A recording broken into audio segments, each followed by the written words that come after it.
Hello, everybody. Welcome. I'm so glad to see you. Glad that you're here. Hey, listen. Does anybody know what this is? What is it? Go ahead. An hourglass. Do you know what the job of an hourglass is? What's the job?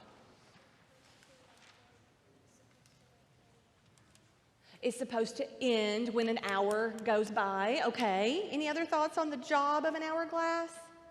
What do you think, Avery? The sand goes down. So if I turn it over, you see the sand in there? It starts to run from the top glass to the bottom glass. So an hourglass acts kind of like a timer. And they can be made with different amounts of sand to take different amounts of time. I think this one might be 3 minutes or something like that. And so that's the way it works. You turn it over, it goes from one glass to the bottom glass, and it starts to sort of keep time, like a timer. There are lots of different types of timers, but this particular one works in this way. Now, here's my next question for you is, once the sand runs out from the top glass to the bottom glass, can we ever get that time back? Yes? What do you think? Just turn it over, right? So we just turn it over. Now, are we really getting the time back, or are we just starting the timer again? We're just starting the timer again, right? So once that timer runs out, once that 3 minutes or 5 minutes or however long the timer is, once that runs out, we can never get that time back. The time is gone. It's already spent. It's used up. So when we think about that, that makes time a pretty valuable thing, doesn't it?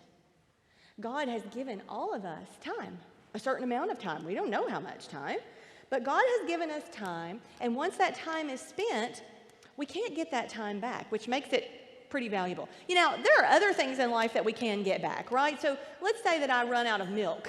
I can run down the store and get some milk, right? I can get more of that. If I run out of toothpaste, can I go get more of that? Yeah, but if I run out of time, can I go get more of that? Can I go to the store and say, yes, I would like to buy 30 minutes? No, I can't do that, right? I can't get that amount of time, which means that time is something very important that God has given to us. And I want us to really be thinking about how we are spending our time. Because if time is so important, it must be pretty important to God the way that we choose to spend our time. You know, if you really want to know what's important to someone, watch how they spend their time. Because there's never going to be enough time in life to do everything, but there will always be enough time to do the important things. We can think about that this week as we go throughout our week. How can we use our time for good, and how can we use our time for God?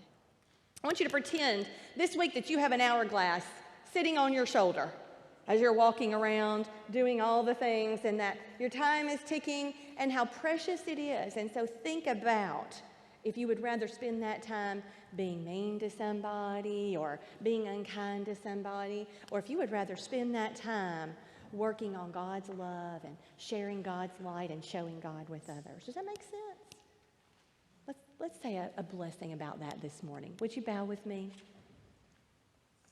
May we always use our time to please God.